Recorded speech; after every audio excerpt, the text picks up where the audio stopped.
Hello everyone and welcome back to Revival Tournaments. This is Gold Mason and I am here to talk about Kristyl versus Gilbert Arenas, also known as Marcop, from round 3 of the Jimvitational. It has been an awesome tournament so far. I hope everybody's enjoying it, and let's hop right in. We've got a Snorlax lead versus a Breloom lead. This is not a common matchup, and honestly, not what Kristyl was hoping for, probably. Here's the Spore. I'm probably going to see another substitute from the Breloom. The switch in is Celebi. A pretty decent one. Gonna take a Focus Punch on the chin. Probably not too worried about that. 38%. And Breloom's forced out now, probably. Yeah, there's the Blissey. Interesting team so far from Kristyl. I don't know about the Snorlax. It's gonna let, yeah, Skarmory or Breloom back in. Here's Metagross and Starmie. Okay, so Krystyl's got a spinner. Not too worried about the Skarmory. Possibly see a Thunder Wave here. Yeah. Of course, Starmie is gonna be forced out, but it is Recover Starmie, so I don't think it's too worried. Probably just gonna get the spin off here. Very fortunate para.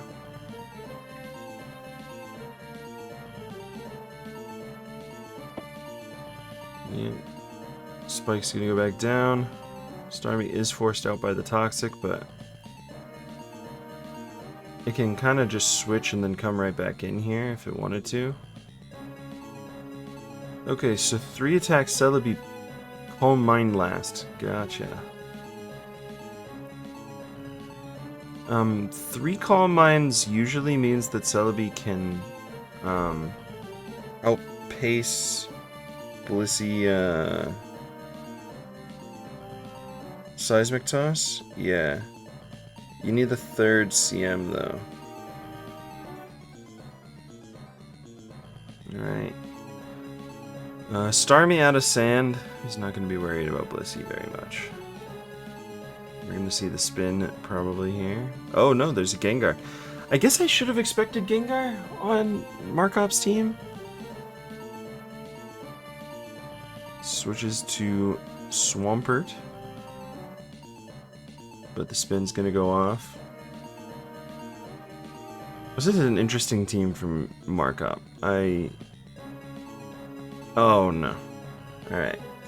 Well, Celebi gets frozen by Ice Beam. Starmie's gonna come back in on the Earthquake. But with outside of Sand again, like the Starmie can kind of just sit, barring a critical hit. It can just kind of sit there. Of course, I am fully expecting a critical hit every moment, and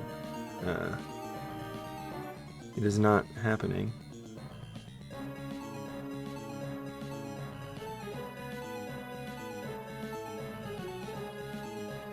And Starmie's back to full just like that. It's not Leech Seed Celebi though, which means that the idea of the Celebi getting all of its health back from anything is dubious. Snorlax does wake up. Here's the Breloom. Probably gonna see it go back to sleep. Yep.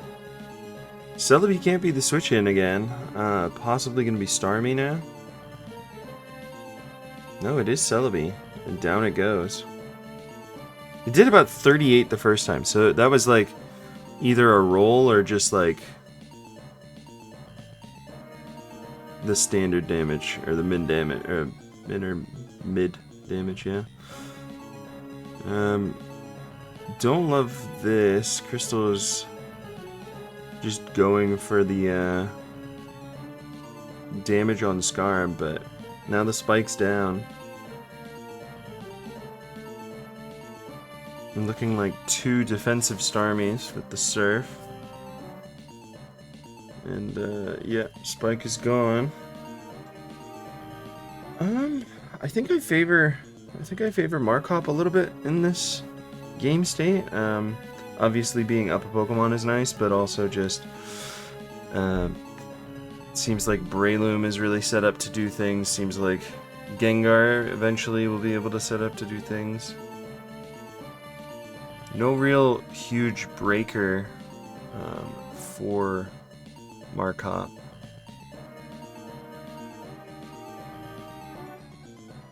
He's a little bit annoying. Yeah, I just don't know about leaving the Snorlax in here. 60% on Breloom. Yeah. Oh! Oh, no. So, Belly Drum Snorlax, but it did not work out. And now Regirock is toxic. Missed Rock Slide is not what Kristyl wanted to see. I'm just surprised that Krystyl's not going to Starmie, because Starmie can force a lot of... Yeah. In general, I think Krystyl's team is kind of whatever into Skarmory, which I don't love. Like, yeah, you have every Pokemon is able to do some residual damage, although Snorlax might not. It hasn't clicked a normal stab. It hasn't... I don't know.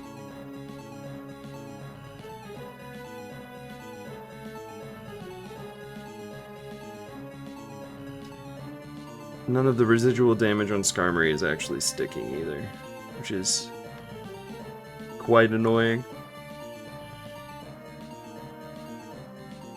There are now 3 spikes on the field. I was going to say any roar is just brutal, but doesn't go for it. That could have been really scary. A crit there. Full para here is also very scary. Puts Starmie very low.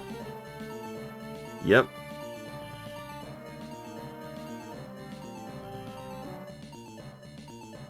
Yep, Snorlax is going to go down. 3 spikes on the field.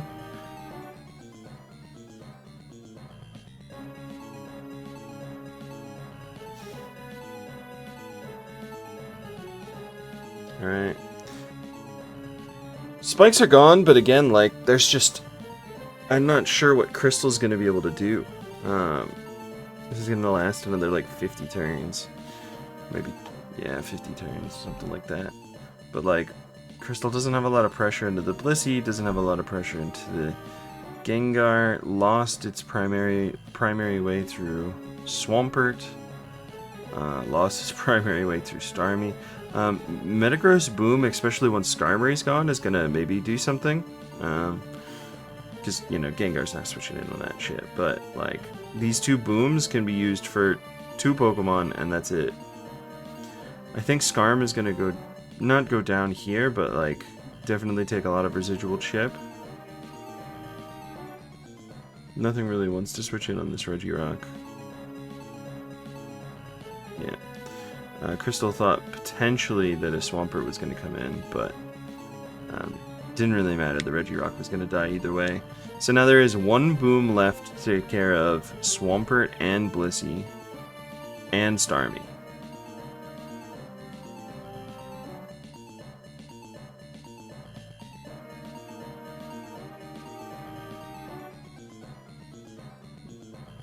I fully expected Marcop to go to Gengar there, which Marcop called out with a Focus Punch.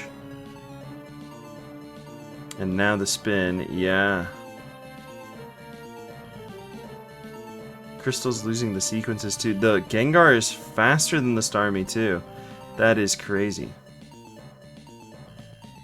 Not that crazy. It is a defensive Starmie, but this Metagross is gonna have to put in Jesus level work. Like,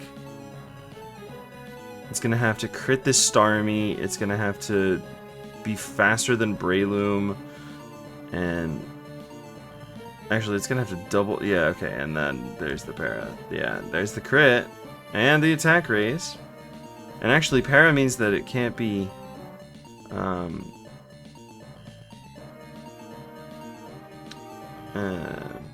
slept by Breloom. Okay, Metagross is kind of okay. Not as much now, Leech Seed plus Para, but for a second there, Metagross was kind of going hard. Some full Para luck would possibly win this for Kristyl. And it goes in the opposite direction. So here's the Focus Punch. Another full Para, double full Para. Alright. This Sub-Leech Seed Breloom is pretty cool, in my opinion. And it is at full. Last Pokemon is Aerodactyl. Not a Pokemon that's going to get it done. Here's a Focus Punch on a Rock Slide miss, and that is the game. Yeah. Maybe Arrow could have come out earlier? I don't know. I'm not a huge fan of this team. Skarmory matchup is dire. Maybe like a mixed Metagross would have done better, but also just got a bad matchup and some bad luck, so is what it is. We're moving on to game 2.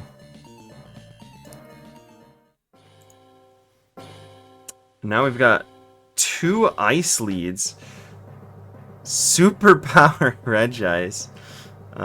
That is going to allow 3 spikes to go up, so markup goes to Gengar, which still allows 3 spikes up.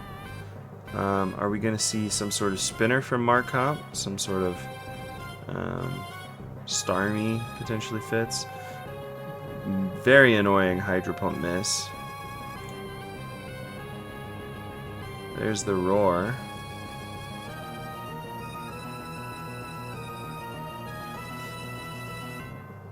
This is looking like Endeavor Swampert, and from the fact that there's no leftovers, it's probably a Salac Berry, a very offensive Swampert.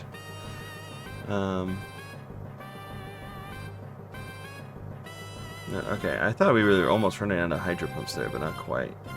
Skarmory is going to go down, having gotten 2 spikes down. Pretty nice. We'll see Gengar come in here to maintain those layers. Markup accurately clicking Ice Beam.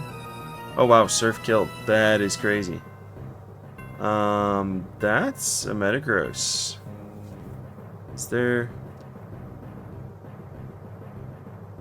I expected the spin there, but the damage on Metagross is nice. Here's the spin.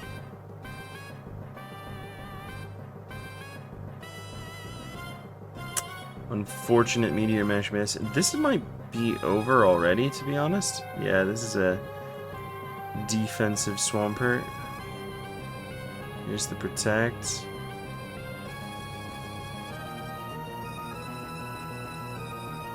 Looks like no Boom, or trying to catch the Gengar, one of the two. But this is looking pretty over from Krystyl's side. Yeah, nothing left for the Swampert, and actually 2 spikes means that Swampert is dead.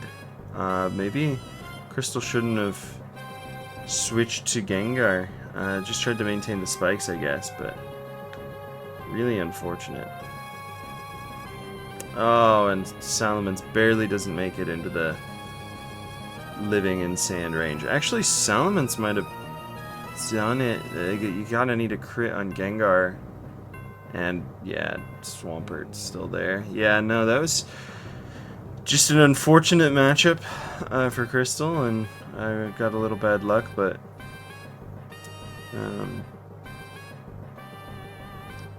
yeah, maybe, I don't know. Tough matchup for sure. So quick game, 2 at least. One was a bit longer, but yeah, well played from marcop, and congratulations on moving forward.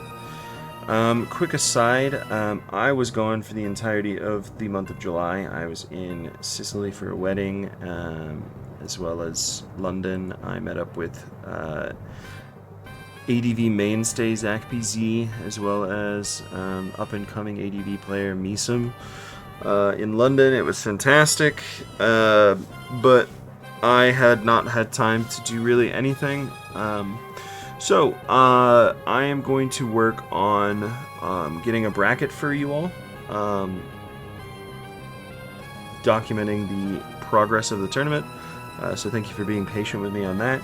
And then the other thing I'm going to do is I am going to meet the players. I know, you know, I was hit by a tornado. I'm giving myself a little bit of grace, but I really want to get something out for you guys. So I have a bunch of stuff from the obtaining of that. So I'm going to maybe just turn it into a PowerPoint or something like that, and put it out for you guys soon. So look out for that as well. And hopefully that can serve as a resource for anybody who comes back and tries to watch this tournament later, since most of you guys know the players by now. But yeah, thank you everybody for watching. As always, really appreciate it. If you have the means and ability to do so, a donation goes a long way. Really helps keep the tournaments relevant. And yeah, thank you everybody for watching. This has been Gold Mason, and I will see you guys next time on another Revival Tournaments commentated set.